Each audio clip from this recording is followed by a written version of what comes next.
right, coming into the beefalo dish. This one's really cool. The meat is coming from local company Dunroven.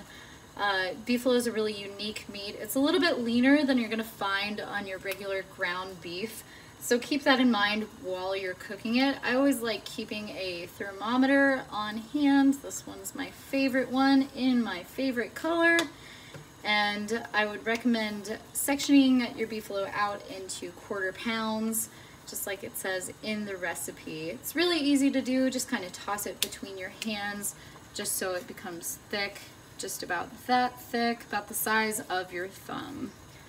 All right, make sure your pan is really hot. You want to have a little bit of oil in there right before you're about to throw the beefalo burger into the pan. Let it get really warm. You don't want to overheat your oil.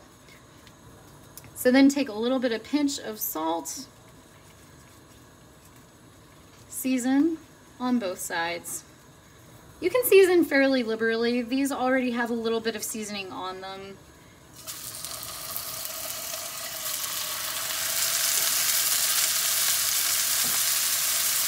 So our stovetop, or our oven top, is set to medium-high heat.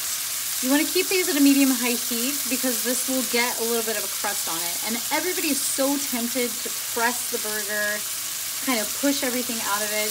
When you are pressing a burger like this, what you're actually doing is pressing all those nice little fat globules out of the actual meat. So when that happens, you're losing a lot of that nice juiciness that really brings everything together. So I know it's tempting, but maybe walk away from it for just a couple of minutes until you get a nice char on the other side.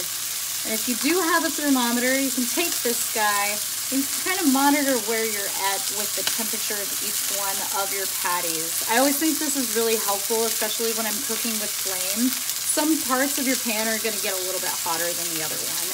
You want to kind of be aiming for about 135 degrees on the internal temperature. So at this point, we're at 66 degrees, 60, 70 degrees. It's warming up a little bit. It's shrinking just a little bit. But again, don't press it to make it flat. All those juices are actually coming into the meat.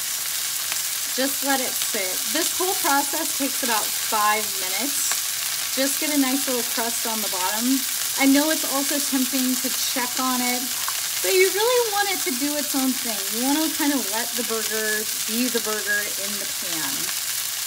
So kind of play a game, play some Tetris, do something on your phone for a couple of minutes, and then come back to it.